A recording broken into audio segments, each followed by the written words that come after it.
सिर्फ 2 minute.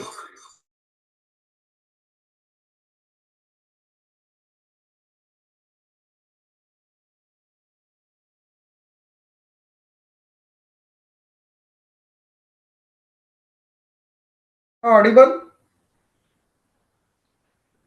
Hello.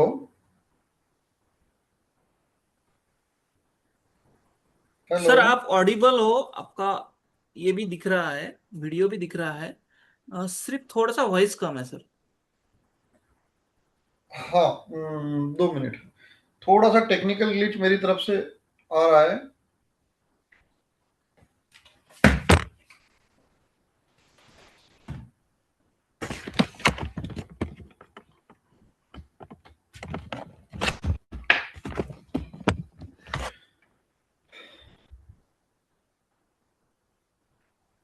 Okay. तो क्या अभी am I audible clearly?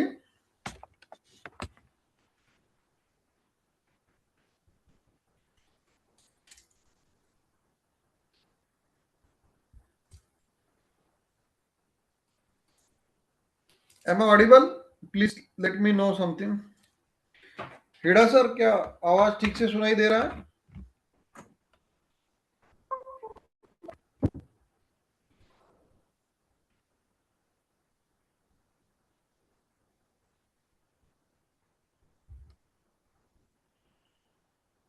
Yes, sir. Okay. So just give me 1 minute.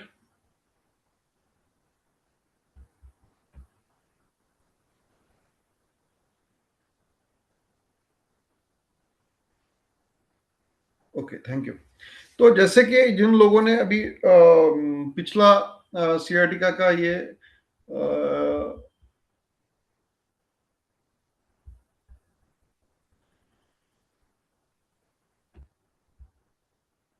आज थोड़ा सा कुछ मेरे लैपटॉप में गड़बड़ हो गया है, तो जिसकी वजह से थोड़ा सा लेट हो गए हैं हम। जिन जिन लोगों ने पिछले बार का सियाटिका का लेक्चर अटेंड किया होगा, तो पिछले बार में हमने ओवरऑल एक बार ये देखा था कि सियाटिका को कैसे डिफरेंशियल डायग्नोसिस हम कर सकते हैं। जैसे कि मैंने पिछले लेक्चर में प्रॉमिस किया था कि अगली बार मैं आपको कुछ ऐसे डेमोन्स्ट्रेशन दूंगा जिससे आपकी जो आइडिया है वो क्लियर हो जाएगी। जैसे कि सर ने बताया कि अगर लाइव लेक्चर में इतना कम प्रेजेंटेशन रहेगा, ये रहेगा, तो देखिए क्या होता है ना कि किसी भी टीचर को या किसी जो भी कोई पर्सन होता है जिसको नॉलेज शेयर करना होता है, तो उसके लिए क्या होता है कि सबसे अच्छा जो मोटिवेशन होता है ना, वो पार्टिसिपेंट्स का पार्टिसिपेशन होता है। देखिए पिछले 10-15 सालों से जो भी मेरा नॉलेज है, जो भी मेरा एक्सपीरियंस है, मैं आप लोगों के साथ शेयर कर रहा हूँ। और देखिए, नो डाउट हमारे पेड कोर्सेज चलते हैं, पेड क्लासेस चलते हैं, लेकिन जब भी मैं कोई भी लेक्चर डिलीवर करता हूँ या कभी भी कोई भी नॉलेज शेयर करता हूँ, तो मैं ऐसा छुपा के नहीं करता हूँ कि नहीं ये देखिए कि भाई ये आपको फ्री क्लास में मिलेगा, ये आपको पेड क्लास में मिलेगा। जो भी होता है वो कंप्लीटली शेयर करने की कोशिश करता हूँ। हाँ, जरूर थोड़ा सा टाइम का कंस्ट्रेंट होने की वजह से वो बहुत डीप नहीं जा पाते हैं हम, लेकिन मेरी ये कोशिश रहती है कि आप तक मैक्सिमम जितना भी मैं डिलीवर करने की कोशिश करता हूँ वो मैक्सिमम आप तक पहुंचे। तो इफ अगर इस तरह से या इतना कम अगर पार्टिसिपेशन रहना शुरू हो गया, तो फिर देखिए क्या है ना कि मेरी प्रैक्टिस है, I am not a lecturer, I am not कोई academician, I am a real practitioner, I am hardcore practitioner. तो मेरी भी रात को ओपीडी होती है, सुबह जल्दी उठो, पीपीटी प्रिपेयर करो, आपको सामने ये करो। अगर ये मेहनत का कोई फल ही नहीं मिल रहा है, तो then it is very disappointing for me, क्योंकि पिछली बार अराउंड 80 पार्टिसिपेंट्स थे। So I will request you कि आप थोड़ा सा समय अपने खुद के लिए निकालिए। तो आज का जो टॉपिक है, इसमें हम दो चीजें बेसिकली डिस्कस करने वाले हैं। मेरा जो नया लैपटॉप है इसमें थोड़ा सा दिक्कत आ गया है, तो इसकी वजह से थोड़ी सी परेशानी आज हो सकती है। तो मैं पहले तो आपको एक डिफरेंशियल डायग्नोसिस, अगर आपके पास पेशेंट आता है और वो बेसिक कंप्लेंट करता है कि डॉक्टर साहब मुझे बैक में पेन है और मुझे एक पैरों में झुंझुनाहट आ रही है, दोनों पैरों में झुंझुनाहट आ रही है, मूंगी आ रही है, या पैर चलते चलते दर्द हो रहा है, तो मैं आपको ऐसे बेसिक 7 टेस्ट आज बताने वाला हूं कि जिससे जो हर लो बैक पेन के पेशेंट में आपने करने ही करने हैं। देखिए, मैं हर बार इस बात पे प्रेशराइज करता हूं कि you people should be more focus, we people should be more focus on diagnosis. देखिए, ट्रीटमेंट बहुत सारे ऑप्शंस हमारे पास अवेलेबल है। आयुर्वेद एक खजाने की तरह है, आप चाहे वैसे उसको ट्रीट कर सकते हो, आप मर्म चिकित्सा से कर सकते हो, आप पंचकर्म से कर सकते हो, जिन लोगों को ऑस्टियोपैथी और कायरोप्रैक्टिक में इंटरेस्ट है वो ऑस्टियोपैथी कायरोप्रैक्टिक से कर सकते हैं, जो काढ़ा या फिर क्लासिकल आयुर्वेद मेडिसिन यूज करते हैं उनसे ठीक कर सकते हैं, रस औषधि से ठीक कर सकते हैं, आप पंचभौतिक चिकित्सा से उसे ठीक कर सकते हैं। तो आपके पास क्या है ना कि बहुत सारे ऑप्शंस आ जाएंगे, लेकिन जब तक अगर आपके पास सटीक डायग्नोसिस नहीं है, यस सर बिल्कुल, आप अग्नि विद्या कर्म, वेदन कर्म, आप बहुत सारी, आप सिंपल स्नेहन स्वेदन से भी ट्रीटमेंट कर सकते हो, सिंपल स्नेहन स्वेदन से भी लॉन्ग टर्म और इंस्टेंट रिजल्ट पेशेंट को दे सकते हो। तो बोलने का मतलब ऐसा है कि आपके पास बहुत सारे हथियार है पेशेंट के दर्द के खिलाफ लड़ने के लिए, लेकिन आपको आपका असली दुश्मन ढूंढना जरूरी है। That is what called the precision in diagnosis. क्या होता है कि हम लोग क्लिनिकल, मैंने जहां तक देखा है कि हम लोग क्लिनिकल डायग्नोसिस पे बेसिस नहीं करते बहुत बार। एक तो पहले आयुर्वेद का प्रॉब्लम ये है कि प्राइमरी पेशेंट हमारे पास नहीं आता है। हमारे पास पेशेंट आता है ऑर्थोपेडिक सर्जन के पास जाने के बाद, या किसी और जनरल प्रैक्टिशनर को दिखाने के बाद, या फिर और कहीं पे जाके, या फिर गूगल सर्च करके, ऐसे बहुत सारी प्लेटफॉर्म्स को क्रॉस करने के बाद वो आखिरी एक्सपेक्टेशन हमारे पास लेके आता है। और वो एक्सपेक्टेशन से लेके आता है कि भाई अब मैं आयुर्वेद से जल्दी से ठीक हो जाना चाहिए, मुझे आयुर्वेद से जल्दी इफेक्ट आना चाहिए। और दो मिथ, जो दो गलत बातें लोगों के दिमाग में बैठी होती है कि आयुर्वेद से टाइम लगता है फर्स्ट, या फिर आयुर्वेद से कोई चमत्कार हो जाएगा। और आजकल हमारे वैद्यों में भी और आजकल नए स्टूडेंट्स में भी एक बहुत ट्रेंडिंग फैक्टर चल रहा है, instant pain management, instant pain management. देखिए, मैं हमेशा कहता हूं कि इंस्टेंट पेन मैनेजमेंट ये एक स्कैम है।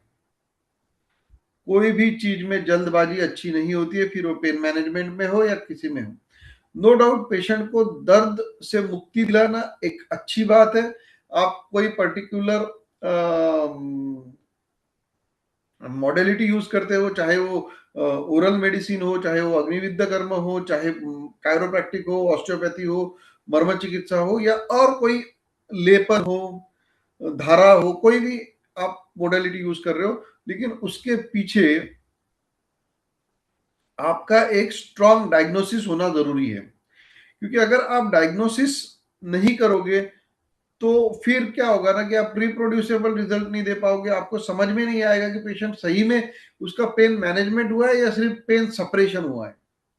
दो चीजों में फर्क होता है। पेन मैनेजमेंट का मतलब होता है कि उसका रूट कॉज ढूंढ के उसको करेक्ट करना, और पेन सपरेशन का मतलब होता है कि सिर्फ थोड़ी देर के लिए पेन से राहत मिलना।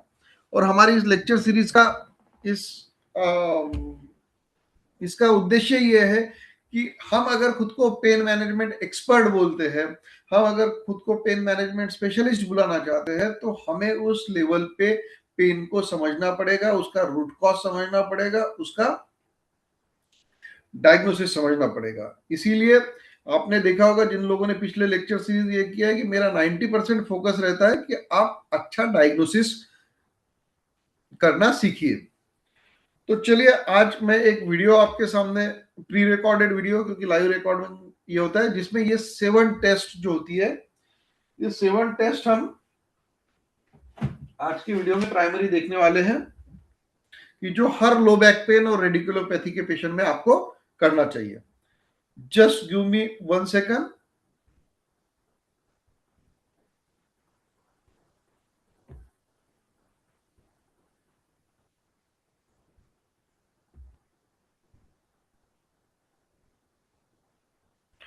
डॉक्टर ललित हेड़ा सर, अगर आप है तो please allow me to share my screen.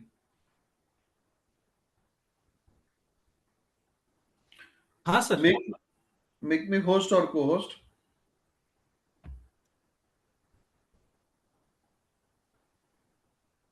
आज शायद मैंने मेरे दूसरे अलग इससे ज्वाइन किया है, तो उसकी वजह से कुछ इश्यू आ रहा होगा।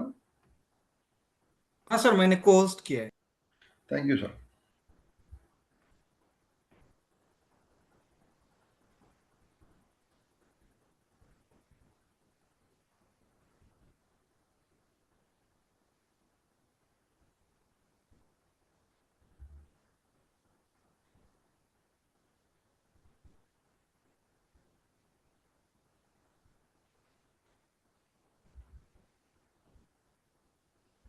मैं ये वीडियो प्ले करूंगा और फिर थोड़ी देर के लिए रुकूंगा। क्या मुझे बताइए, इस वीडियो का आवाज जो आएगा वो आपको आ रहा है?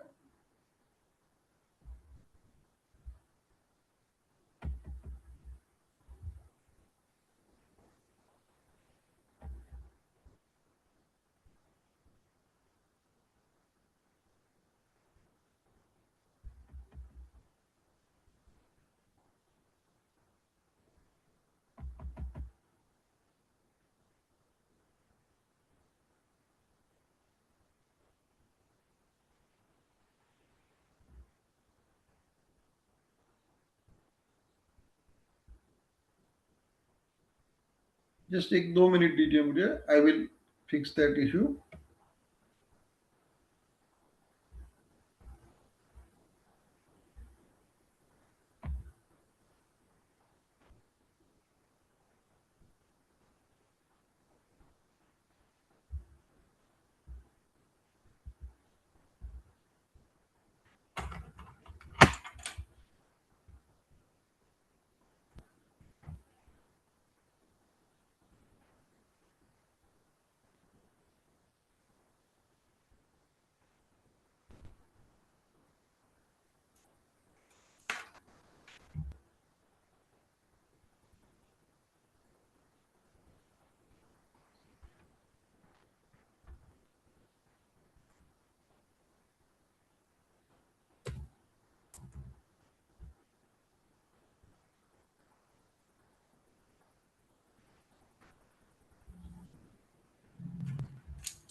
Just give me 1 minute.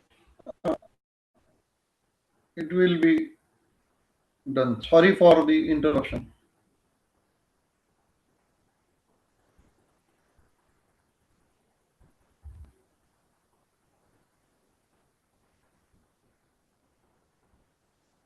Okay, till then the video is actually copying. Till then, let me know कि किन लोगों ने पिछला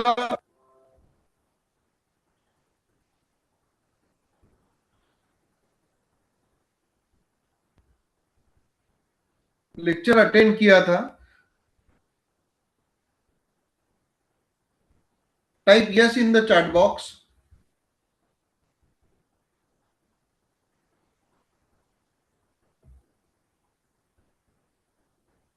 पिछले लेक्चर को कितने लोग प्रेजेंट हैं? 1 2 3 4 5, 6, 7. Okay, so lots of people were there. Thank you very much for your belief. I will just check it out.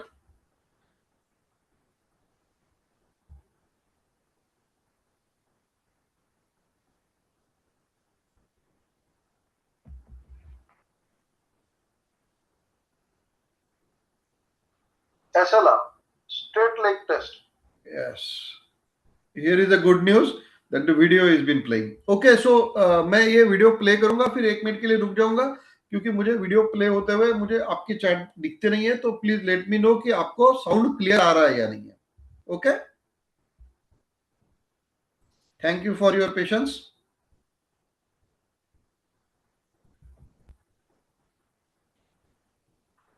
SLR, straight leg test. Normally यही हम सब लोग परफॉर्म करते हैं. कोई भी सियाटिका का पेशेंट है या लंबर पेन विद रेडिकुलोपैथी का पेशेंट है तो सबसे पहले की जाने वाली ये कॉमन टेस्ट है. लेकिन क्या सिर्फ ये एक ही टेस्ट काफी है ऐसा आपको लगता है? प्लीज, तो बिल्कुल नहीं. हम आज डिफरेंट लेट मी नो कि क्या वीडियो का साउंड आ रहा था आपको clear? Okay, so I will play the video now.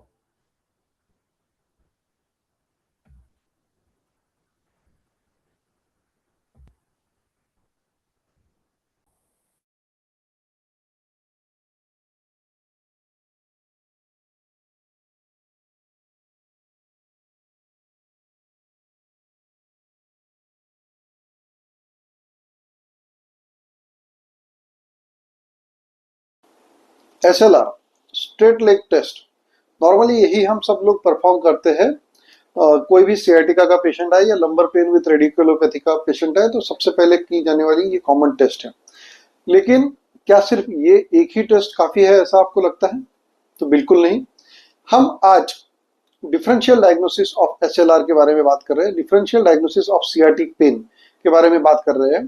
तो इसमें हम SLR के साथ साथ और कौन सी क्लिनिकल मेथड्स या कौन सी टेस्ट हमने करनी चाहिए ये हम संक्षिप्त में समझने वाले हैं. तो पहली टेस्ट जो हम समझने वाले हैं वो जो आप सबको पता है SLR, फिर cross SLR, slump test, Bragard test, FABER test, FAIR test और रिवर्स लेग टेस्ट या फिर फिमोरल नर्व टेस्ट. इन 7 टेस्ट के बारे में आज हम समझेंगे इस डेमोन्स्ट्रेशन के माध्यम से. Okay, so first of all हमें जो देखना है वो देखना है SLR test. Normally SLR test हमेशा जिस पैर पे पेशेंट कंप्लेंट कर रहा है, जिस साइड का पेशेंट कंप्लेंट कर रहा है उसकी अपोजिट साइड में करनी चाहिए ताकि हमें नॉर्मल टेस्ट आ जानी चाहिए. तो फॉर एग्जांपल अभी हमारे सामने जो सब्जेक्ट है, हमारे साथ जो सब्जेक्ट है, हम ऐसा कंसीडर करते हैं कि ये पेशेंट को राइट साइड में पेन है. तो हमने जब SLR टेस्ट करनी चाहिए तो वो पहले लेफ्ट लेग की करनी चाहिए. उठाइए पैर, उठाइए जितना जाता है. ओके, तो ये जो पैर उठ रहा है आप देख सकते हैं ये हमने अपोजिट लेग का पहले किया है. रखिए, और फिर हमें अफेक्टेड लेग का SLR टेस्ट करना चाहिए. SLR टेस्ट करते हुए पैर हमेशा स्ट्रेट ऐसा रखना चाहिए. उठाइए. अब हम SLR टेस्ट पॉजिटिव किसे करेंगे? 30 to 70 डिग्री में, रफली यहां से लेके तो यहां तक. अगर टेस्ट पॉजिटिव आता है तो ही हमें SLR पॉजिटिव माननी चाहिए. अबव 70 डिग्री SLR निगेटिव होती है, वो कोई और पैथोलॉजी हो सकती है, उसके बारे में हम कभी और बात करेंगे. तो क्या दिखाता है SLR test? SLR test indicate करता है lumbar disc herniation. Lumbar disc herniation कहां से कहां तक का? L4 से लेके S1 तक की. L4 से लेके S1 इंटरवर्टेब्रल डिस्क जो है उसकी पैथोलॉजी इंडिकेट करता है.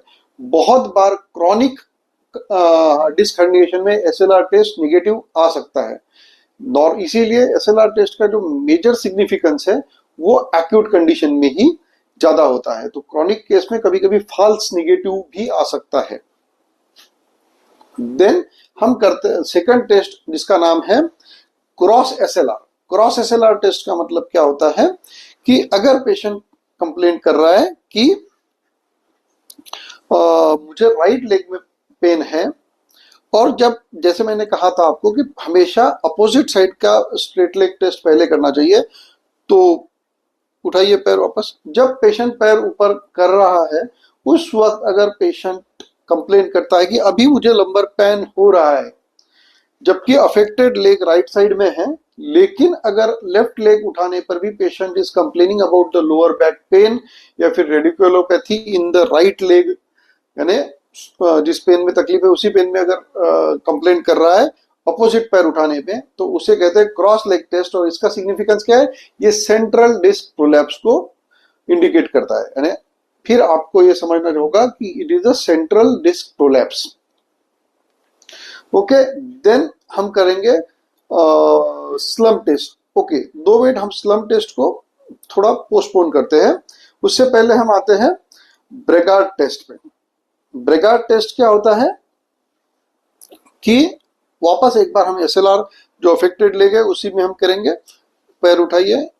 अब अप्रोक्सीमेटली 45 टू 50 डिग्री पे उठाने के बाद जहां पे पेन पेशेंट का शुरू हो रहा है, अगर पेशेंट बोल रहा है कि इस लेवल पे मुझे पेन स्टार्ट हो गया, रेडिकुलोपैथी स्टार्ट हो गई, तो हम क्या करेंगे? सिंपली थोड़ा सा डॉर्सीफ्लेक्स करेंगे इस पैर को।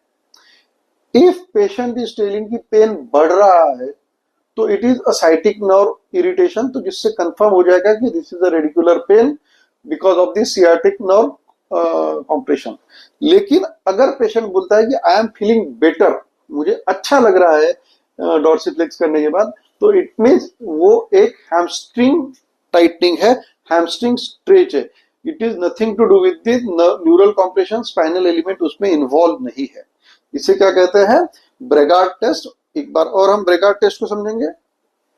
जब एसएलआर हो गई, इस लेवल पे पेन हो रहा है ऐसा आप कंसिडर कीजिए, और जब हम इसको डॉर्सीफ्लेक्स करेंगे, टाइट करेंगे, तो क्या होगा कि पेशेंट का पेन जो है अगर बढ़ता है तो it is the nerve irritation of the sciatica nerve और it will confirm the sciatica, otherwise it is just a hamstring stretch. Then FABER test करने वाले हैं। फेबर टेस्ट का लॉन्ग फॉर्म होता है flexion, abduction and external rotation. तो अगर ये अफेक्टेड लेग है तो हम इसे क्या करेंगे? पहले तो फ्लेक्शन में लेंगे, फिर इसका एबडक्शन करेंगे और हिप का एक्सटर्नल रोटेशन करेंगे, और यहां पे हम इस पेल्विक को स्टेबलाइज करेंगे और घुटने पे थोड़ा सा प्रेशर हम पुट करेंगे। अगर ये प्रेशर पुट करने के बाद patient is complaining about the pain, तो इसका मतलब अगर ग्रॉइन रीजन में पेशेंट कंप्लेन कर रहा है तो इसका मतलब है कि हिप पैथोलॉजी है, there is something in the hip. वो एवियन हो सकता है, arthritis of the hip joint हो सकता है। और अगर पेशेंट कंप्लेन करता है प्रेस करने के बाद कि मुझे बैक साइड में बटक एरिया में पेन हो रहा है, तो इसका मतलब वो एसआईजे यानी सैक्रोइलियक जॉइंट का डिस्फंक्शन है। So this is also a differential diagnosis of groin pain versus hip pain versus SIJ dysfunction.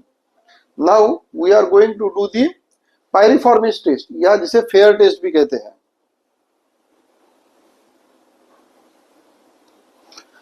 Now we are going to do the FAIR test. FAIR test का मतलब होता है flexion, adduction and internal rotation. तो इसमें क्या होगा कि हमने ये फ्लेक्शन किया है पेशेंट का और internal rotation of the hip करेंगे। अगर ग्लूटियल रीजन में पेन होता है, अगर ग्लूटियल रीजन में पेशेंट पेन की कंप्लेंट करता है, तो this indicates the piriformis syndrome. इसका मतलब क्या है कि वहां पे कोई स्पाइनल एलिमेंट नहीं है और local gluteal tenderness patient complain करेगा, लोकल ग्लूटियल टेस्ट टेंडरनेस वहां पे होगा, तो it will confirm that this is not the sciatica, it is the piriformis syndrome, which is the most commonly confusing part होता है बहुत बार। नाउ हम करेंगे रिवर्स लेग टेस्ट या तो फिमोरल नर्व टेंशन। इसके लिए आपको पेशेंट को प्रोन कंडीशन में लेटाना पड़ेगा पूरी तरह से, और फिर पेशेंट को हमें कहना है कि पैर को रिवर्स पीछे की तरफ उठाइए, मुड़ गया, देखा देखा देखा, अगर पेशेंट ये पैर उठाते वक्त अगर कंप्लेन करता है कि anterior region of the thigh, thigh के सामने के रीजन से अगर पेशेंट को इरिटेशन हो रहा है, अगर पेशेंट अनेबल है, पेशेंट ओवरवेट है, नहीं कर पा रहा है, तो ये टेस्ट आप खुद से भी पैसिवली भी कर सकते हो। अगर ऐसा करते हुए पेशेंट एंटेरियर थाई में पेन कहता है, एंटेरियर रीजन में अगर पेशेंट को रेडिकुलोपैथी फील होती है या शूटिंग पेन होता है, तो ये हम इसे पॉजिटिव कहेंगे। और क्या होता है इसका मतलब, फिमोरल नर्व टेस्ट पॉजिटिव होने का मतलब कि यो इंडिकेट करेगा L2 से L4 का रेडिकुलोपैथी। तो एसएलआर के उल्टा जब आप, बहुत इजी है याद रखना कि अगर आप जब आप रिवर्स टेस्ट करते हैं तो it will indicate the L2 to L4 pathology, और जब एसएलआर पॉजिटिव आएगा तो it will be L4 to S1 disc radiculopathy. तो ये था differential diagnosis clinical methods of the sciatic nerve compression. एक और टेस्ट करेंगे हम, स्लम्प टेस्ट। इसमें क्या होगा कि अगर कभी कभी जैसे मैंने कहा कि सूडो पॉजिटिव या सूडो निगेटिव भी एसएलआर टेस्ट आ सकती है, तो अगर सूडो पॉजिटिव या सूडो निगेटिव एसएलआर टेस्ट आपका आ रहा है तो आप कंफर्मेशन के लिए स्लम्प टेस्ट कर सकते हैं। स्लम्प टेस्ट करते वक्त हमें क्या करना है कि पेशेंट को ऐसे इस तरह से सिटिंग पोजीशन में बिठाना है and ask the patient to extend the knee, ऐसा रखा, एंड ऑल्सो टू फ्लेक्स और बेंड फॉरवर्ड। अगर पेशेंट को पेन एग्जैगरेट हो रहा है या पैर नीचे नीचे जा रहा है, patient is not able to extend the leg while bending forward, तो इसका मतलब वो neural tension, sciatic nerve tension बढ़ रहा है and it is not it is a sign of positive sciatic nerve compression.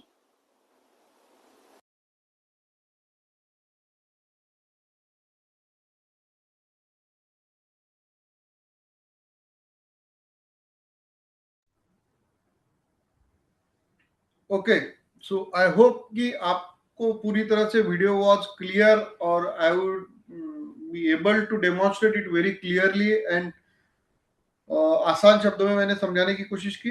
So I would like to know it in the chat box.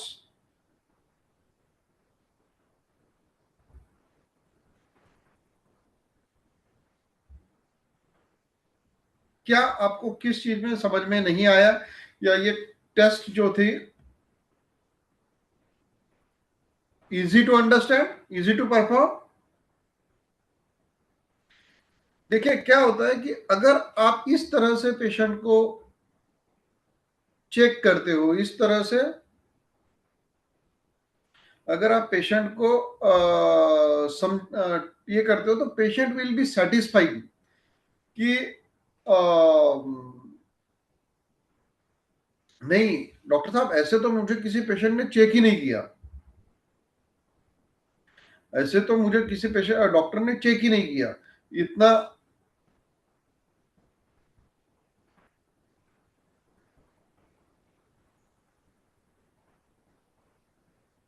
ऐसे तो मुझे किसी फिजिशियन ने, किसी सर्जन ने चेक ही नहीं किया इतना डिटेल में।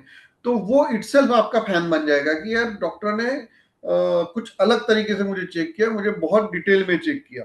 इसके अलावा और भी बहुत सारी चीजें आपको इसमें करनी चाहिए, जैसा उसका बॉवेल हिस्ट्री, उसका बॉवेल ब्लैडर हिस्ट्री, उसका अगर फीमेल पेशेंट है तो उसका ऑब्स्टेरिक हिस्ट्री, मेंस्ट्रुअल हिस्ट्री, ये सारी चीजें भी जरूरी होती है। इन सारी चीजों का भी इसमें बहुत बड़ा रोल होता है।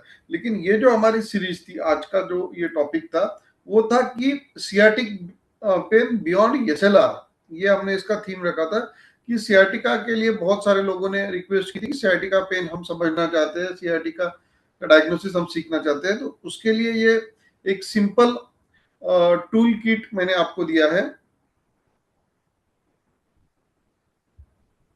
और इन सारी टेस्ट को अगर आप परफॉर्म करते हो तो आई बेट की पूरी टेस्ट करने को you will not need more than 8 to 10 minutes.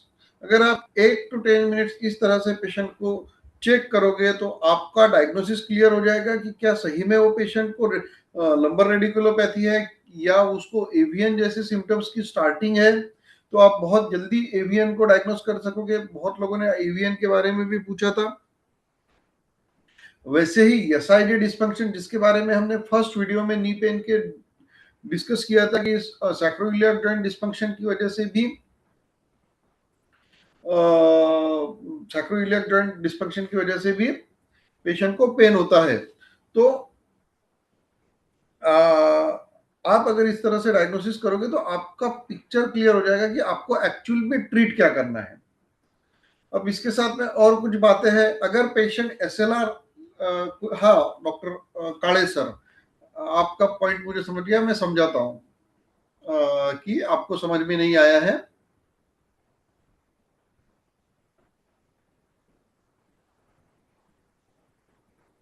I will come to question answers.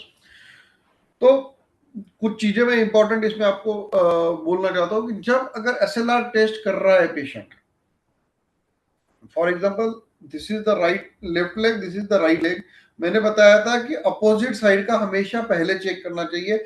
हमने अभी इस सब्जेक्ट में कंसीडर किया था कि राइट साइड में पेन है, तो अगर लेफ्ट लेग का हम स्ट्रेट लेग टेस्ट करते हैं और उसी के साथ अगर पेशेंट का लेफ्ट लेग भी उठ रहा है, सॉरी राइट लेग भी अगर उठ रहा है, तो इसका मतलब थोरैकोलंबर फेशिया यानी मसल टाइटनिंग हो सकती है, उसकी क्वाड्रेटस लंबोरम मसल, हैमस्ट्रिंग मसल, या फिर जिसे कोर मसल्स कहा जाता है, वो कोर मसल में स्टिफनेस भी हो सकता है। तो ये भी एक टेस्ट आप उसके साथ साथ कर सकते हैं। इसको कोई स्पेसिफिक नाम नहीं दे सकते, लेकिन वो इंडिकेट करता है कि जब आप अपोजिट साइड का लेग रेज कराओगे तो जो अफेक्टेड साइड का लेग है वो भी उठेगा। या बहुत बार ऐसा होता है कि सब दोनों पैरों में रेडिकुलोपैथी है, दोनों पैरों में तकलीफ है, तो उस वक्त भी आप ये टेस्ट कर सकते हो कि अगर एक पैर उठाते वक्त अगर दूसरा भी पैर उठ रहा है उसके सामने, तो इसका मतलब होता है कि वहां पे मायोफेशियल टाइटनिंग है लंबर में। तो ऐसी केसेस में आप केवल स्नेहन स्वेदन से भी पेशेंट को बहुत अच्छा रिजल्ट दे सकते हो। ये फर्स्ट उसमें एक चीज है। अब आता हूँ, डॉक्टर काले सर ने एक क्वेश्चन पूछा था कि रिवर्स लेग टेस्ट उनको समझ में नहीं आई है। तो एक बार मैं वापस रिवर्स लेग टेस्ट का वीडियो यहाँ पे प्ले करता हूँ और उसे म्यूट करता हूँ, और आपको अगर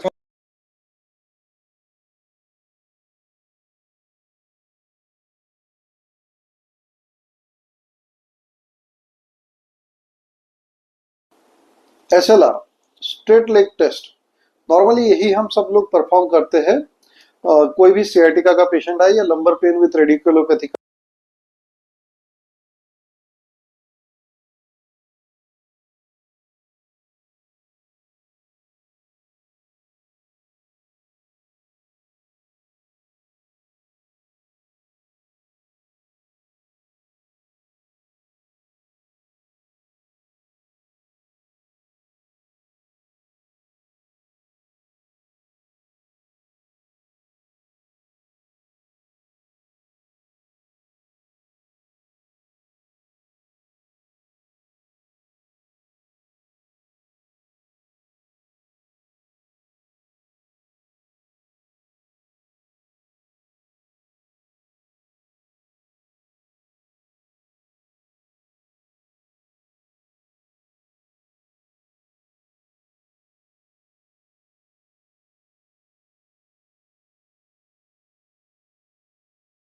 है।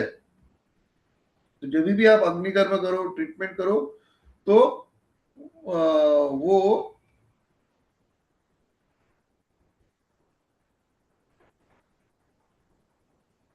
आई थिंक अभी जो मैंने अभी समझाया वो क्लियर हुआ या नहीं हुआ? नो वॉइस, ओके, ठीक है। अभी now it's Audible, now it's Audible. Yes sir. Okay,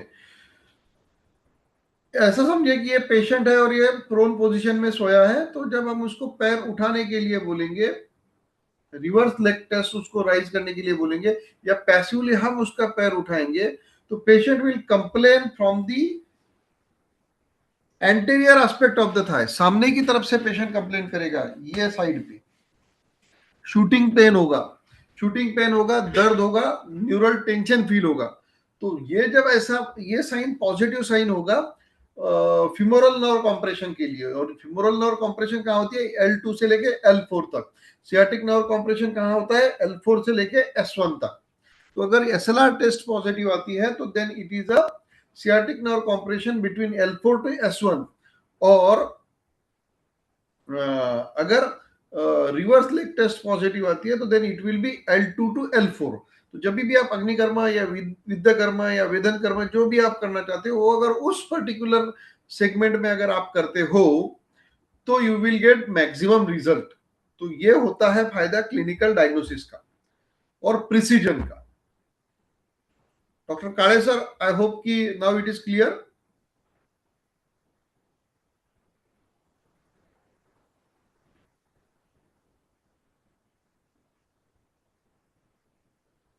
Okay.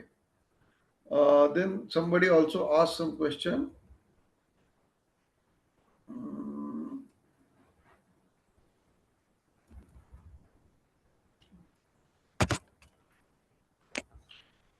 Thank you very much, Dr. Snehal, madam. Yes, thank you. Pyriformis syndrome. You said it's Kshaijanya. No, madam. I have not said it is Kshaijanya. Pyriformis syndrome ये शोथजन्य आधार है।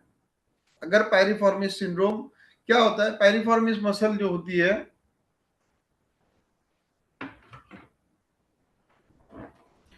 Here इस तरह से piriformis muscle यहां पे होती है।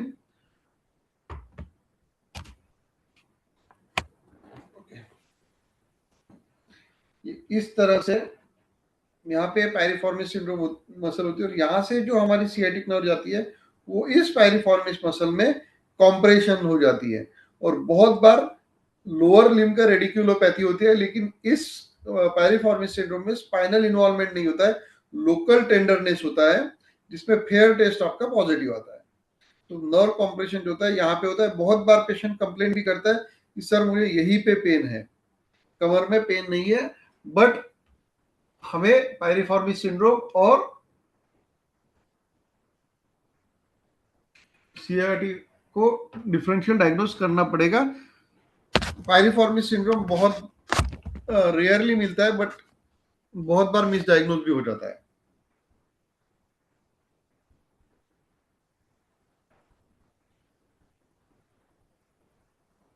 Lumbar cervical pain ये रिवर्स होता है क्या sir? Yes madam, Shweta Chintale madam, I will show you some of my cases, जिसमें मैं आपको ये भी दिखाऊंगा। Okay, so no more questions, तो let me give me just 2 minutes or less than 2 minutes, just a minute. I will show you some cases. I will show you some videos. Sorry, no, some actual X-rays जिसमें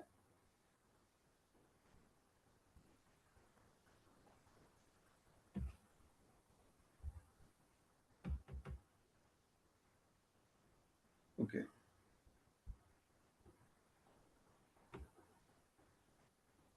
This is the first image. ये देखिए, यहां पे आपको बिल्कुल भी disc space reduce हो चुकी है, डिस्क में ऑस्टियोफाइट्स है, और बिल्कुल यहाँ पे जो न्यूरल फोरामेन है वो बिल्कुल क्लोज हो चुका है, और जिसकी वजह से पेशेंट को सियाटिक जैसा पेन हो रहा है। लेकिन यहाँ पे आप ये सर्कल देख सकते हो, और यहाँ पे स्पेस, ये यहाँ पे स्ट्रेटनिंग ऑफ स्पाइन भी है। यहाँ पे स्पाइन जो है, first of all, am I audible? Yes, sir. You are audible. Yes, I will give all the answers. Let me finish first. Okay, so देखिए इसमें ये कंप्लीटली डिस्क रिवर्स हो चुका है।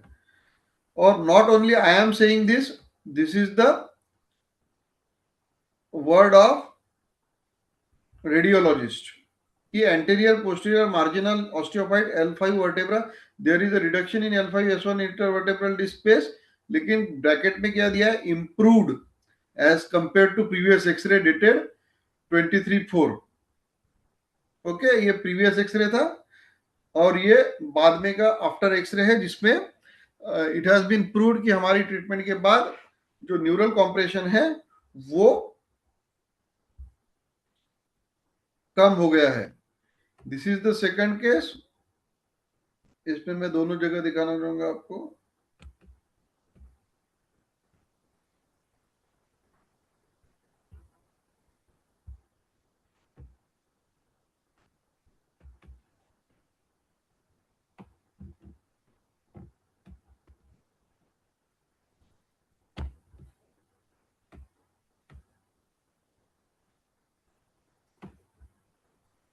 सॉरी, ये देखिए, इसमें completely straightening of the spine है।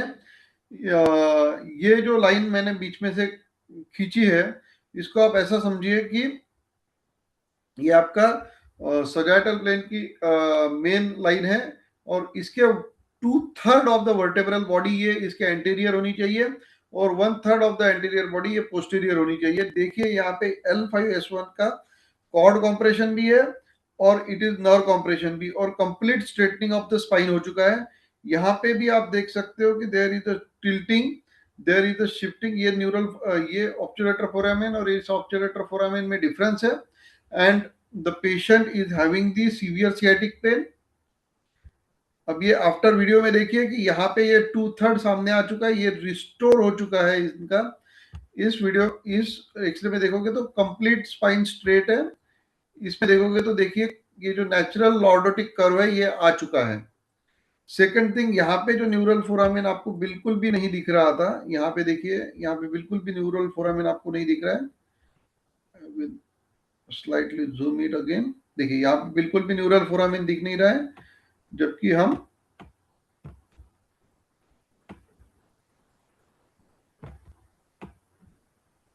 आफ्टर वाले में देखेंगे तो यहाँ पे न्यूरल फोरामेन ओपन हो चुका है।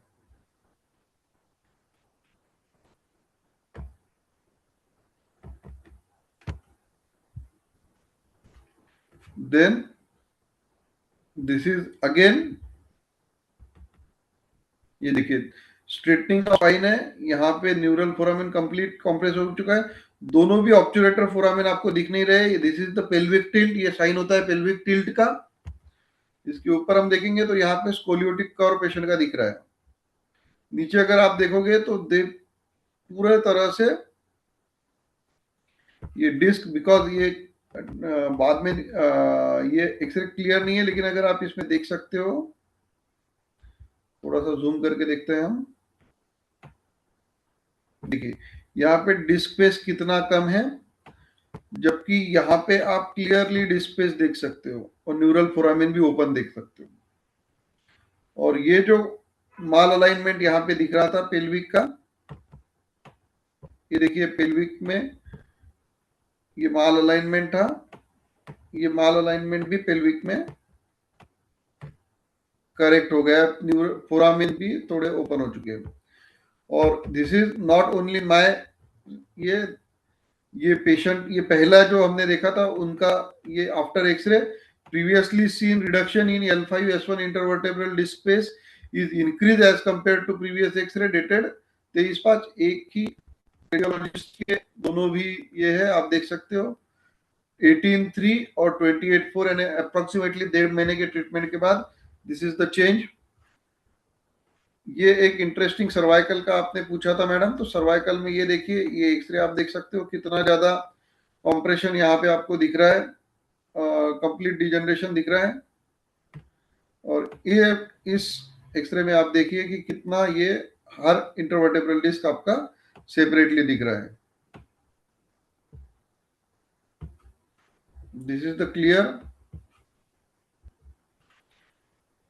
ये 85 ईयर ओल्ड पेशेंट है, इनका स्कोलियोटिक कर्व आप देख सकते हो, जो कि हमने करेक्ट किया है।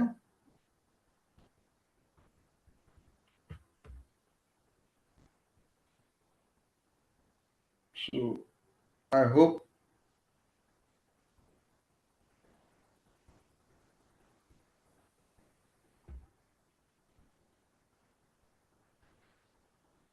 ओके, सो आई होप कि आप बोल अभी आप ये बोल सकते हो कि हमारे ट्रीटमेंट से भी विजुअल इफेक्ट पड़ते हैं। वी डू नॉट ओनली कि भाई पेशेंट को ठीक लगा, सिम्टोमेटिक करेक्शन है। हम जो मैंने अभी आपको केसेस दिखाए कि ये रिवर्सल भी हुए हैं और उनका डिजनरेशन भी करेक्ट हुआ है, उनका नर्व कॉम्प्रेशन भी ओपन हुआ है, and not only symptomatically, radiological evidence भी है। इसमें वो फोटो नहीं है लेकिन हमारे पास एमआरआई भी है कि जिसमें एमआरआई में भी जो प्रोट्रूडेड डिस्क है that has been retracted. Madam treatment plan depend कर doctor K M Sharma sir, treatment plan depend करता है सर डिफरेंट डिफरेंट केसेस में। मैं हमेशा बोलता हूँ कि सॉरी सर, ऑनलाइन कंसल्टेशन मैं कर सकता हूँ लेकिन it is not that much useful, क्योंकि जब तक क्लिनिकली आप डायग्नोस नहीं करते हो, so there is difficult to comment कि कोई चीज ठीक होगी नहीं होगी। Audible but video not visible, okay ठीक है, वीडियो था ही नहीं अभी कोई। उसके बाद में रिवर्सल की, सॉरी,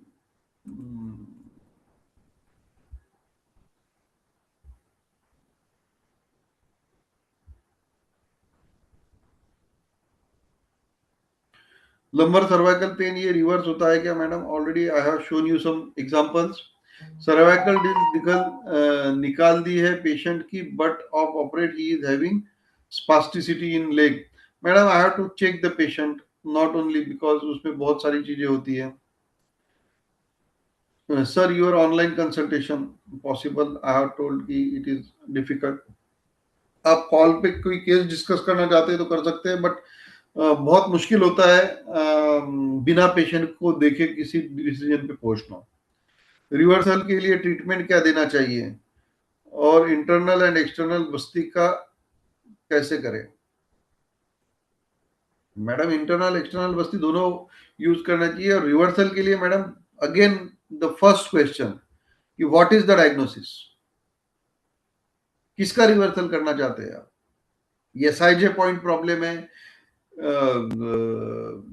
लंबर डिस्क है, उसमें हर्निएशन है, उसमें एन्युलर टीयर है, डिस्क बल्जिंग है, फैसेटल एट्रोपी है, there are lots of things you have to diagnose, you have to think कि कौन सी धातुगत लक्षण है, क्या वो अस्थि धातुगत है, क्या वो मांसगत है, क्या वो रसगत है। रसक्षय ये एक डिस्क हर्निएशन का इंपॉर्टेंट रीजन हो सकता है। आई एम नॉट सेइंग रक्तक्षय, आई एम सेइंग रसक्षय।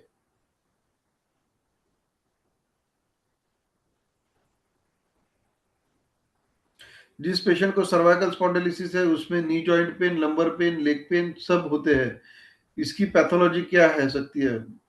मैडम जब जनरली होता है कि थोरैकोलंबर इट इज अ मायोकाइनेटिक चेन कहते हैं, इसीलिए आपने अगर देखा होगा तो सियाटिक पेन कंफर्म करने के लिए भी हम स्लम टेस्ट करते हैं कि अगर आप झुक के बैठ जाओ तो आप पैर ऊपर नहीं उठा पाओगे।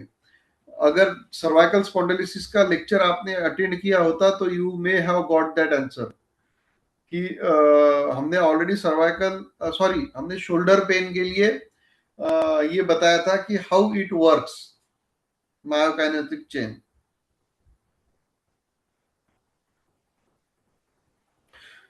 Guide on with the agnikarma points, madam with the agnikarma points I am sorry, जो मैं प्रैक्टिस करता हूँ उसमें आई गो कि भाई आप धातुगत कौन से है, कौन सा है, उसका रीजनल इंटरडिपेंडेंस कौन सा है। जैसे मैंने अभी आपको एक सिंपल एग्जांपल बताया कि अगर सियाटिक पेन में एसएलआर टेस्ट पॉजिटिव आता है तो L4 से S1 की डिस्क बल्ज में है। अगर क्रॉस लेग टेस्ट पॉजिटिव आता है तो then it will be central protrusion. अगर आपका सॉरी आपका अगर फैबर टेस्ट पॉजिटिव आता है तो it may be hip joint और एसआईजे जॉइंट पैथोलॉजी। अगर आपका रिवर्स लेग टेस्ट पॉजिटिव आता है तो then it will be L2 to L4 lumbar disc problem. तो उस अकॉर्डिंगली आप अग्निकर्मा या विद्याकर्मा प्लान कर सकते हैं, लेकिन आपको उसका एनाटॉमी, आपको उसका रीजनल इंटरडिपेंडेंस, उसका काइनेटिक चेन, इन सारी चीजों को समझना पड़ेगा। सबसे बड़ी दिक्कत यही है हम सारे लोग ना रेडीमेड चाहते हैं, we all need readymade. Readymade कुछ नहीं मिलता है मैम। मुझे भी नहीं पता है। मुझे बहुत सारे लोग ऑनलाइन कंसल्टेशन के बारे में बात करते, सिम्टम्स बताते। I can not treat symptom madam. Symptom तो वो आपका मेडिकल वाला भी ट्रीट कर देगा। उसको बोल दो कमर में दर्द है, मूंगे आ रही है, वो भी आपको 4-5 गोली दे देगा। It means it is not a treatment. हम अगर वैद्य है, हम अगर डॉक्टर है, तो वी शुड बी ऑब्सेस्ड। हमने जिद्दी होना चाहिए, हमने हटी होना चाहिए डायग्नोसिस के लिए कि व्हाट इज द डायग्नोसिस। ठीक है, जरूरी नहीं है कि आपको हर बार डायग्नोसिस सही मिलेगा, जरूरी नहीं है कि आपको हर बार डायग्नोसिस मिल ही जाएगा, बट आपने एटलीस्ट डायग्नोसिस के करीब पहुंचने की कोशिश करना चाहिए, और जिसके लिए जितने ज्यादा टूल्स आप यूज कर सकते कीजिए।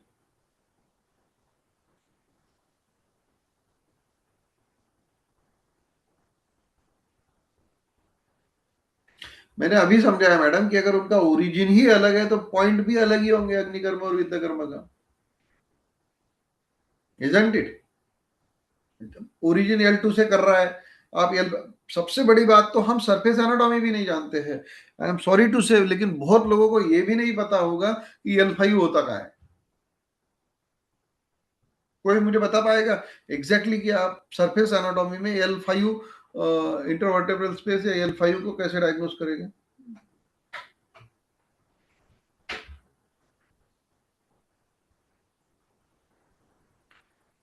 PSIS क्या? What is mean by PSIS?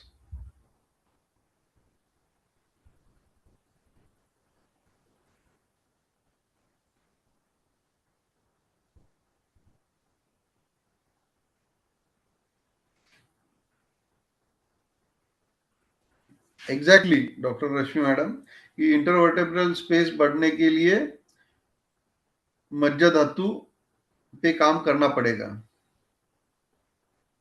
वो तो मैं समझ गया कि पोस्टीरियर सुपेरियर इलियाक स्पाइन होता है PSIS, but what is the landmark, anatomical landmark क्या है PSIS?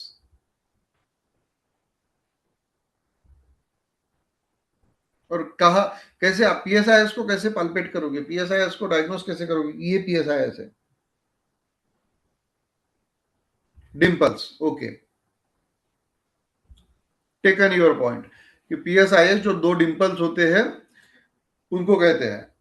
तो अगर हम PSIS को, चलिए मैं छोटा शॉर्ट कर देता हूं डॉक्टर माधवी मैडम, अगर हम PSIS को जोड़ देते हैं, एक दूसरे से कनेक्ट करते हैं, तो जहां पे वो क्रॉस होगी लाइन, उस लाइन पे L5 होता है, ऐसा आपका बोलना है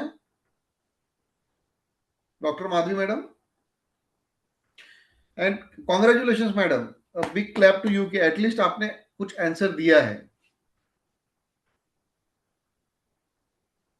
you have tried and congratulation to you.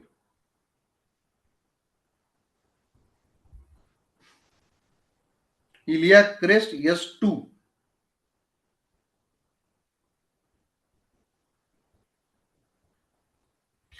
Madam you are confusing 2 points. आप अनम्यूट करके बता दीजिए अगर आपको टाइप करने में दिक्कत आ रही है तो। Yes sir. No sir, PSIS है वो S2 के लेवल पे होता है। PSIS जो होता है वो S2 की लेवल पे होता है, वेरी करेक्ट। यस और सर। इलियाक क्रेस्ट की यस लेवल पे क्या सर। होगा? Iliac crest L5। नहीं, नहीं। First answer was correct, but yes yes. Very very congratulation to you, at least you have thank you tried sir. Well. तो देखिए, बहुत लोगों को, where is PSIS? This is your PSIS, this is your PSIS, दिख रहा है? इसको yes जब सर। आप क्रॉस करोगे तो ये S2 की लेवल पे क्रॉस होगा। This is your iliac crest. तो अगर हम इलियाक क्रेस्ट के लेवल को क्रॉस करेंगे तो क्या आएगा? It is L4। Iliac crest की लाइन को अगर हम ज्वाइन करेंगे तो it will be L4। L5 will be in between, iliac crest के एक लेवल नीचे आएगा। तो आपको पहले तो ये पल्पेट करते आना चाहिए,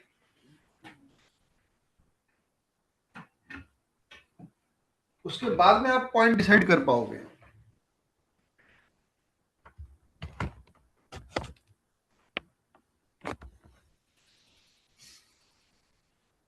ओके, तो आपको ये उतना घुसना पड़ेगा।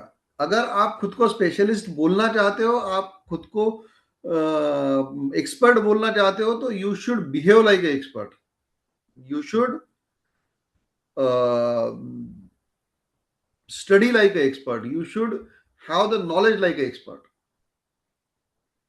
केवल तुक्के लगा के काम नहीं चलेगा। Okay, it is already 10. Any other questions?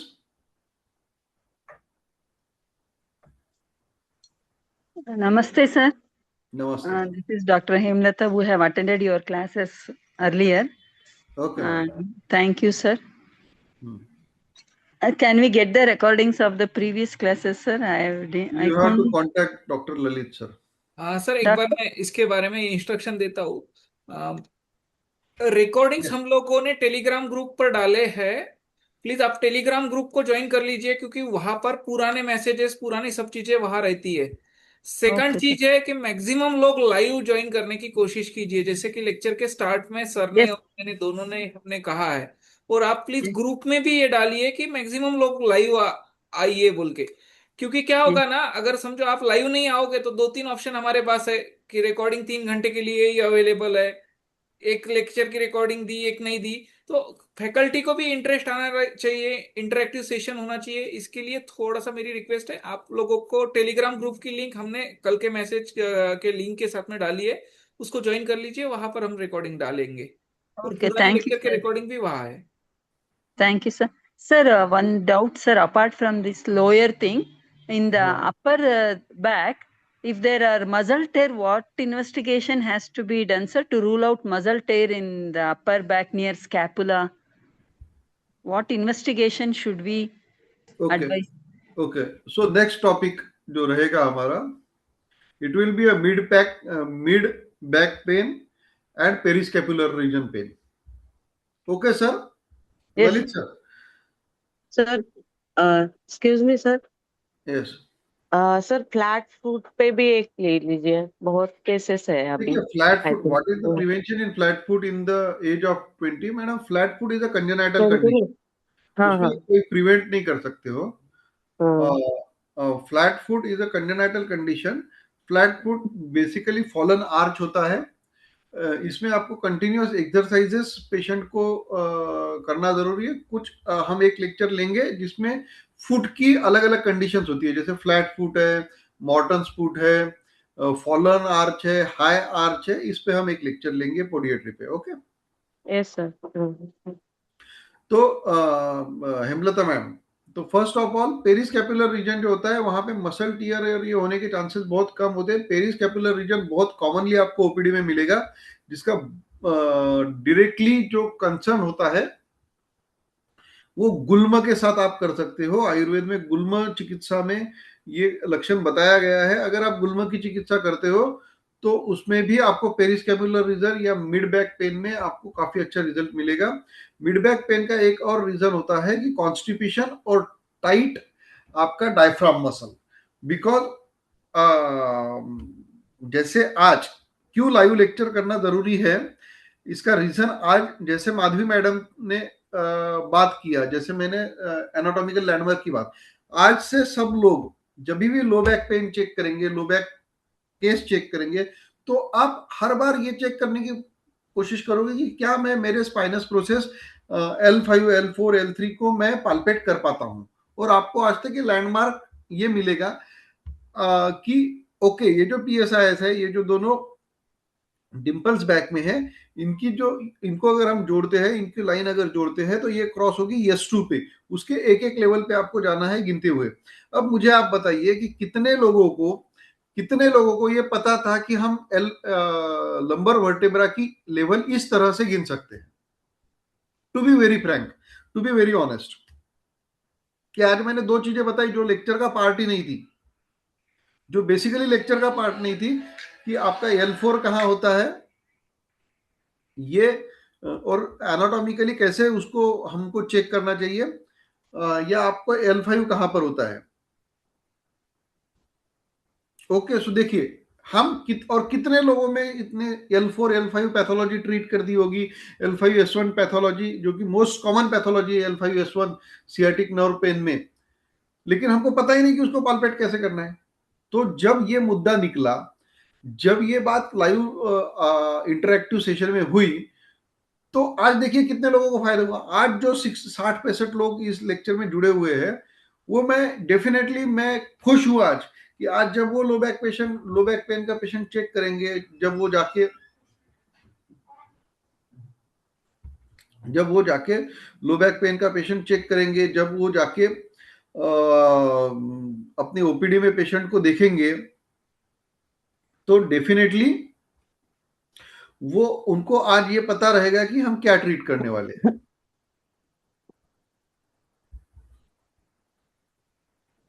Okay, नमस्ते sir.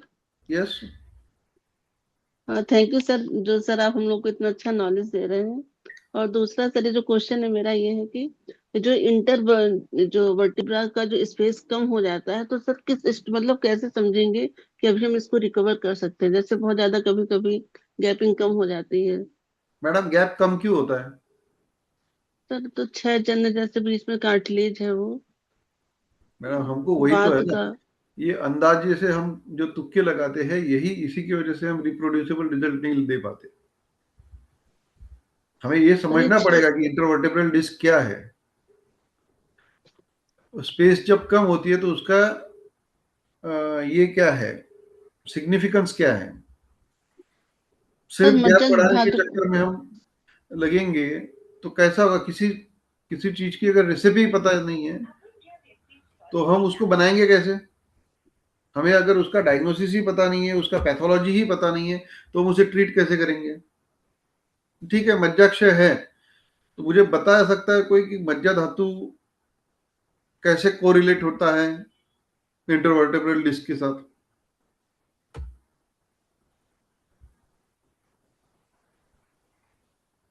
Madam we have to read. मैं हर चीज आपको रेडीमेड नहीं दे सकता हूं। Try to understand. आपका जो डिस्क है, it is not a cartilage.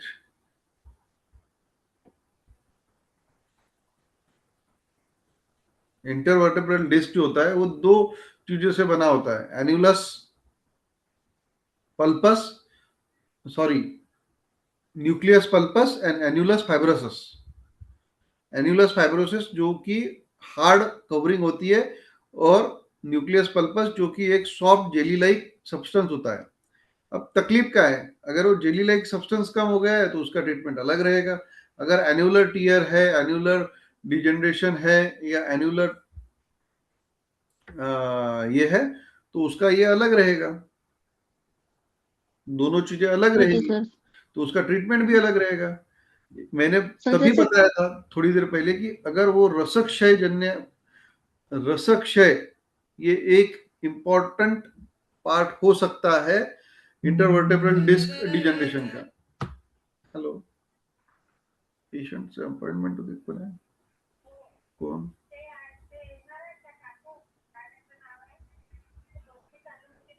ते तर दुपारी येणार आहे। हा, तर म्हणजे 10 वाजता कोण पेशंट येऊन बसले, ते लारेवाले हम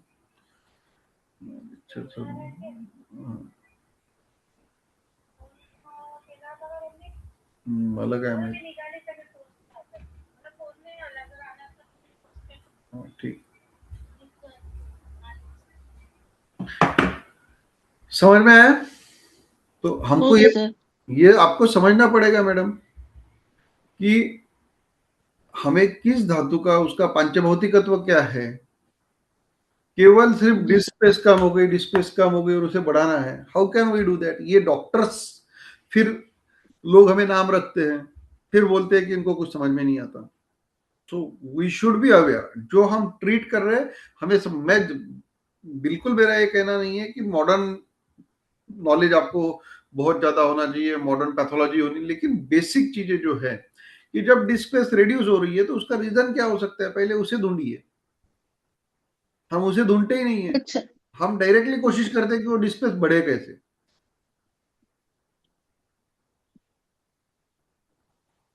वहां पे डिस्क हर्निएशन हो सकता है। अगर डिस्क जगह से सरक गई है तो वो स्थान वैगुण्य होगा। अगर स्थान वैगुण्य होगा तो हमें ओके सर। स्थान का ये करना पड़ेगा। अगर डीजेनरेटिव चेंजेस है, जैसे मैंने बोला कि अगर न्यूक्लियस पल्पस जो है वो ड्राइड हो चुका है, जैसे कि डिहाइड्रेशन ऑफ द डिस्क कहते हैं, तो वो रसक्षय है होगा, तो हमें उसको रसपाचक औषधि देके, रस औषधि देके, रस धातु ग्रहण करने वाली चिकित्सा देके उसको हमें बढ़ाना पड़ेगा। अगर आपका एन्युलर फाइब्रोसिस जो है, अगर वो डिजेनरेटिव हुआ है तो वो उपास्थि है, वहां पे अस्थि धातु का क्षय है, अस्थि धातु की ट्रीटमेंट हमें करनी पड़ेगी।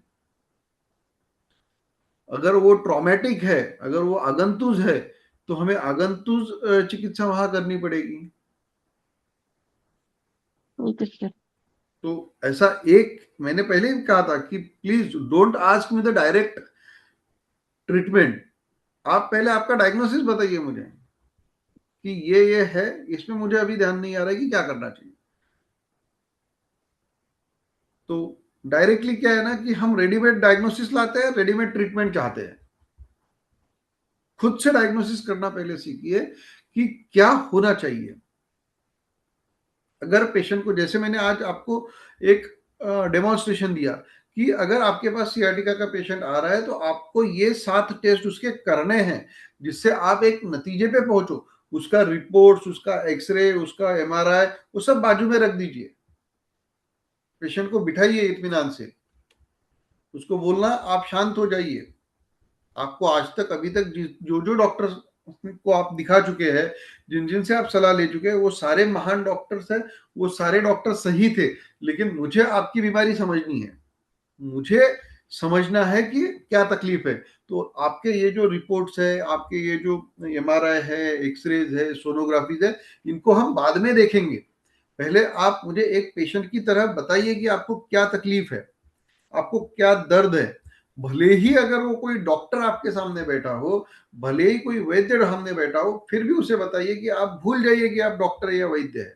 आप मुझे एक पेशेंट की तरह आपकी तकलीफ बताइए कि मुझे यहाँ पे दर्द होता है, यहाँ पे चींटी आती है। ये मत बताइए कि मुझे सुप्रास्पाइनेटस टियर है, या मुझे साइटिका है, या मुझे डिस्क हर्निएशन है।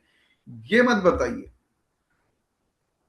उसे ये बताइए कि मुझे दर्द होता है, कैसा दर्द होता है, और उस दर्द से, उस लिसनिंग ऑफ द पेशेंट से आप आपका पहले डायग्नोसिस बनाइए। हो सकता है आप गलत हो, और ये भी हो सकता है कि आपको ऐसी कोई चीज मिल जाए जो अभी तक के जिन जिन कंसल्टेंट ने देखा है वो उनको नहीं मिली है। केवल सिर्फ ऐसे केसेस मैंने देखे हैं कि 4-4, 5-5 ऑर्थोपेडिक सर्जन्स के पास जाके आए हैं, और पेशेंट्स को जब मैंने चेक किया तो सिंपल कॉन्स्टिपेशन था, अनुलोमक औषधि दी और पेशेंट ठीक हो गया। एक्सरे, एमआरआई सब हो चुके हैं, पेशेंट परेशान है, और केवल अनुलोमक औषधि दे दी और पेशेंट ठीक हो गया। ऐसे कितने तो पेशेंट मैंने देखे हैं। मैं कभी आपके साथ ये केस स्टडीज भी दूंगा कि पेशेंट ने 15 दिन का पंचकर्म करके आया, सब करके आया, और पेशेंट बोलता है कि डॉक्टर साहब जब तक कि मैं कर्म कर रहा था तब तक कि मुझे अच्छा लग रहा था, लेकिन जैसे ही पंचकर्म खत्म हो गया मुझे फिर से तकलीफ बढ़ गई। फिर पेशेंट ने, डॉक्टर ने अग्निकर्म भी कर दिया, डॉक्टर ने वेदन कर्म भी कर दिया, वो सब कुछ कर रहे थे, तब तक मुझे अच्छा लग रहा था, तुरंत ठीक लग रहा था, लेकिन 4 दिन बाद, 5 दिन बाद वापस वैसे ही लग रहा था। इसलिए आज जो मैंने पहला वर्ड यूज किया था कि इंस्टेंट पेन मैनेजमेंट, ये स्कैम है, और ये आयुर्वेद फैटर्निटी को ले डूबेगा। क्योंकि अगर आप डायग्नोसिस नहीं करोगे तो पेशेंट का आप पर का कॉन्फिडेंस कम हो जाएगा। अरे यार, वो गए थे, 2 चटके दिए, अच्छा लगा, 2 दिन अच्छा लगा, वापिस वैसे हो गया। क्यों? क्योंकि आपने ये डायग्नोसिस ही नहीं किया कि उसका पेन क्यों था। मैं अग्निकर्म और विद्या कर्म के खिलाफ नहीं हूं, मैं मेरे क्लिनिक में बहुत ज्यादा अग्निकर्म और विद्या कर्म करता हूं, लेकिन आपको ये पता होना चाहिए कि विद्या कर्म करते वक्त आप क्या क्यों कर रहे हो, उससे कितना फायदा होने वाला है, उससे पैथोफिजियोलॉजी संप्राप्ति भंग क्या होने वाली है।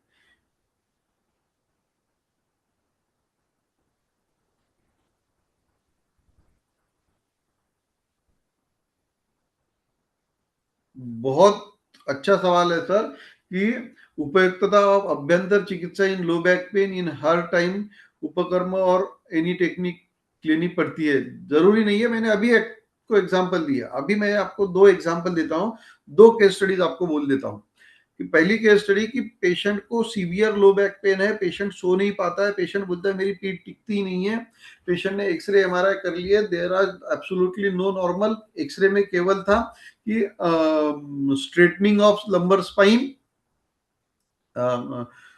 मैंने जब पेशेंट की हिस्ट्री ली, पेशेंट को क्रॉनिक कॉन्स्टिपेशन था, पेशेंट बोलता है मुझे 2 या 3 बार लैट्रिन को जाना पड़ता है, हर बार जाने के बाद भी मुझे हार्ड स्टूल होती है, जोर लगाना पड़ता है।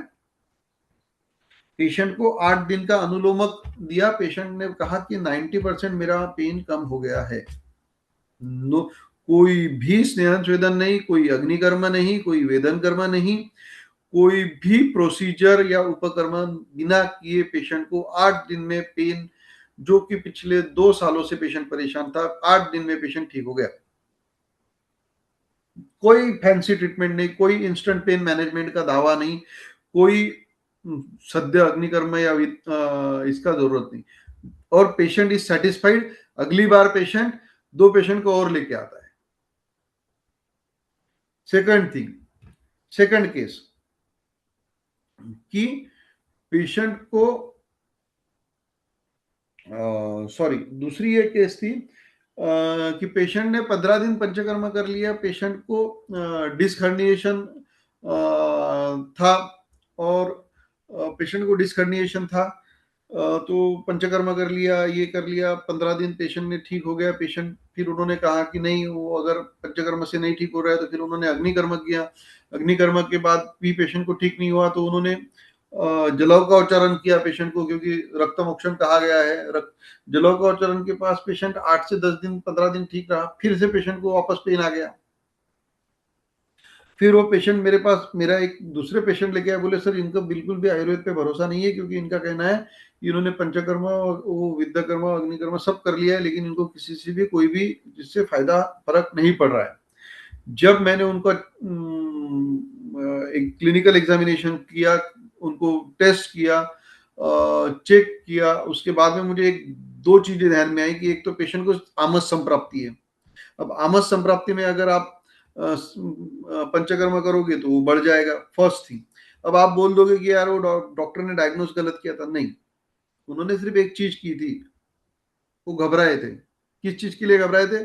पेशेंट को इन्वेस्टिगेशन एडवाइस करने के लिए। तो बिल्कुल घबराइए मत। मैंने पेशेंट को फिर बोला कि आपका सीबीसी विटामिन B12 और D3 करते हैं। विटामिन B12 और D3 जब किया पेशेंट का, तो B12 was 179 and D3 was like 6 या 7। पेशेंट को न्यूट्रिशन ही नहीं है, तो आप कितना भी पंचकर्म कर लो, कितना भी अग्निकर्म विद्याकर्म कर लो, उसका बेसिक न्यूट्रिशन ही डेफिशिएट है। पेशेंट को अगर रसक क्षय है, रक्त क्षय है, तो आप कितनी भी अभ्यंतर चिकित्सा कर लो, पेशेंट का रिजल्ट नहीं आने वाला। पेशेंट को मैंने सारी ट्रीटमेंट रोक दी, D3 और B12 पे डाला। पेशेंट गॉट 15 to 20 डेज में पेशेंट को काफी अच्छा रिलीफ लगने लगा, विदाउट एनी अग्निकर्म, विदाउट एनी वेदन कर्म, without any chiropractic, osteopathy, panchakarma कुछ भी नहीं किया। हाँ, थोड़ी सी पाचक औषधि दी, रक्त पाचक मेडिसिन दिए, अनुलोमक दिए, आम पाचन दिया। Patient is very satisfied after 1 month. पिछले 4 सालों से पेशेंट परेशान है, कभी चेक ही नहीं किया कि B12 कितना है, D3 कितना है। Are you getting my point?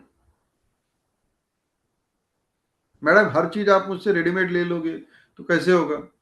आप सर्च कीजिए B12 के लिए आयुर्वेदिक मेडिसिन और बताइए मुझे भी।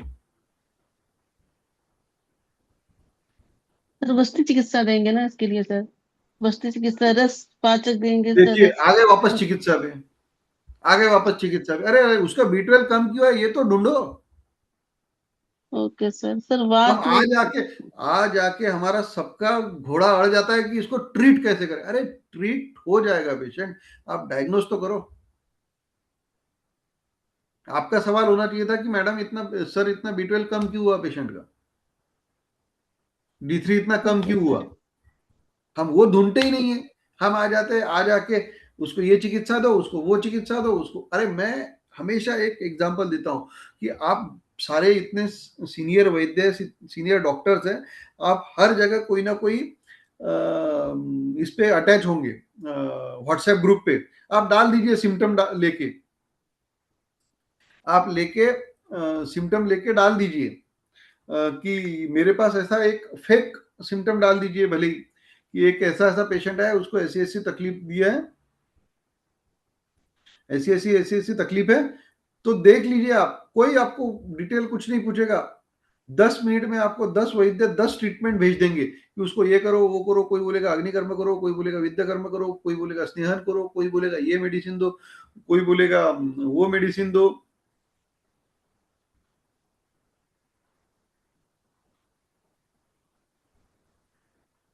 ऐसे एक नहीं 10 ट्रीटमेंट आपको बोल देंगे, ये कोई नहीं बोलेगा कि उसको डायग्नोसिस करो करके।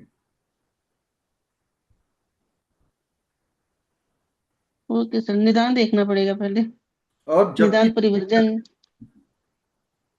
रगम अदौ परीक्षित तातो अंतरम औषधम रुगम अदौ, यस।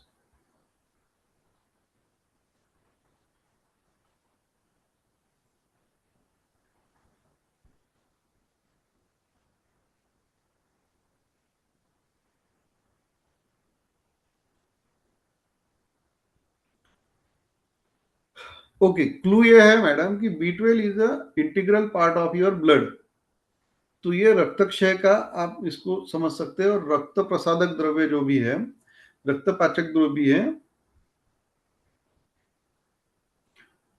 वो आप इसमें दे सकते हो।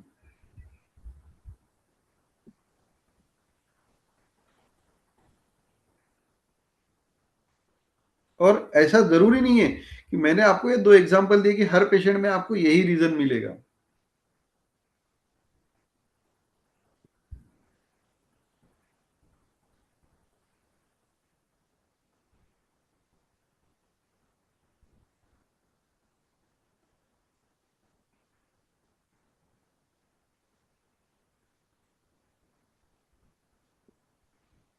हाँ, B12 डेफिशिएंसी में क्या होगा, मैडम ने क्लू पूछा है तो मैं बता देना चाहता हूँ, नहीं तो फिर से मुझ पे यही आरोप लगेंगे कि आप,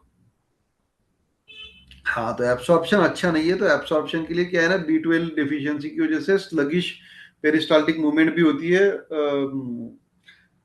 उसके बाद में B12 में एब्सॉर्प्शन, माल एब्सॉर्प्शन होने का कारण मंदाग्नि भी होता है, तो आपको दीपन पाचन पहले करना पड़ेगा। हिंगवाष्टक चूर्ण बेस्ट वर्क करता है when there is a B12 deficiency, तो आप B12 डेफिशिएंसी के साथ हिंगवाष्टक चूर्ण के साथ ट्रीटमेंट चालू कर सकते हैं। उसके बाद में जो भी रक्त पाचक द्रव्य है, रक्त प्रसादक द्रव्य है, आप वो भी उसके साथ दे सकते हैं। जीरकादेश तक्रारिष्ट, इनके साथ भी आप चालू कर सकते हैं। और आमल की, शतावरी, ये जो भी रक्त मंजिष्ठा, लोद्र, इन सारे ड्रग का आप यूज कर सकते हो। और उसके साथ में भी जो वहां पे क्षीणता मिलेगी आपको, उसमें बला अश्वगंधा तेल, बला या फिर रेडिकुलर रेडिकुलर पेन अगर B12 की डेफिशिएंसी से होता है, तो वहां पे आप ब्रोथवाच चिंतामणि रस जैसे बल्ले औषधि भी दे सकते हैं। तो आपको उसके लिए, लेकिन बेसिकली क्या है ना कि आपको अगर इतना कम है B12, तो आपको मिथिलकोबैलामिन, मिकोबैलामिन इंजेक्शन या फिर मिकोबैलामिन की सेल्फ आपको लेना पड़ेगा, और नथिंग, उसमें कोई बुरी नहीं है।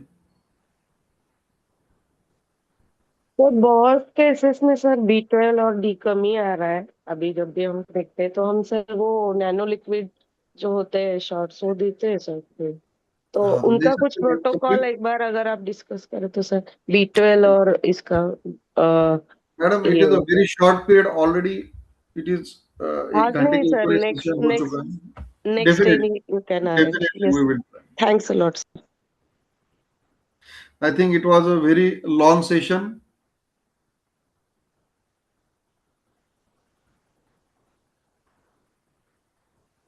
मैंने मैडम आपको सिर्फ 2 एग्जांपल दिए, इसका बाल की खाल मत निकालिए। मैंने आपको एक विजन दिया है कि जब भी आप पेशेंट देखते हो तो उसका थोरो डायग्नोसिस कीजिए। मेरा बोलने का मतलब ये था कि थोरो डायग्नोसिस कीजिए। अभी मैं उसको कॉन्स्टिपेशन था क्या, वो था क्या, ये था क्या। हमें दूसरों की गलतियां नहीं निकालनी है, हमें खुद को इम्प्रूव करना है। I have given you the some examples कि कैसे मिसडायग्नोस होती है छोटी छोटी चीजों की वजह से। पिछली सेशन में भी किसी ने पूछा था कि कायरोप्रैक्टिक और ऑस्टियोपैथी आना जरूरी है क्या। तभी भी मैंने यही कहा था कि जरूरी नहीं है कि आपको कायरोप्रैक्टिक और ऑस्टियोपैथी ये सारी चीजें आनी ही चाहिए।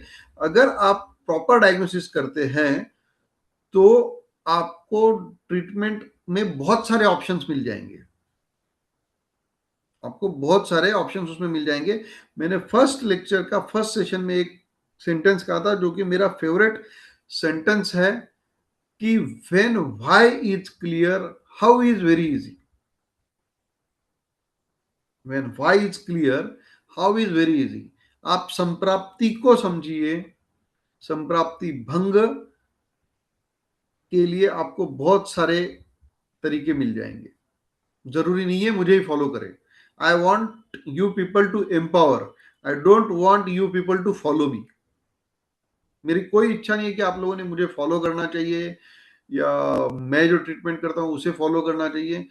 केवल मैं ये चाहता हूं कि आप खुद लोग खुद इतने एम्पावर हो कि आपको खुद ये डायग्नोसिस करते आना चाहिए। आपको किसी और पैथी की, आपको किसी और स्पेशलिस्ट की जरूरत ना पड़े। Yes sir. Sir one more request, sir Parkinson's पे भी कीजिए sir, any lecture if possible. क्योंकि सर कभी कभी अभी सेंट्रल स्टेनोसिस है एक पेशेंट में, लेकिन उनको व्याधि संकर जो कहते हैं, तो पार्किंसन भी कोई कोई डिसीज होते हैं जो फिर रिजल्ट में फिर और ज्यादा एनालिसिस करना पड़ता है। तो पार्किंसन और या फिर न्यूरोलॉजिकल और कंडीशन जिससे भी ये जो डिस्क के डिसीजेस है उसमें भी कभी कभी संकर रहते हैं सर बहुत। ठीक। तो आपने लेक्चर सुना ही नहीं मैडम आज का बराबर। सर मैं हाँ आधे में ही ज्वाइन हुई थी sir. Sorry sir. Yes okay sir, I listen it again. Yes sir. Okay. Thank you sir.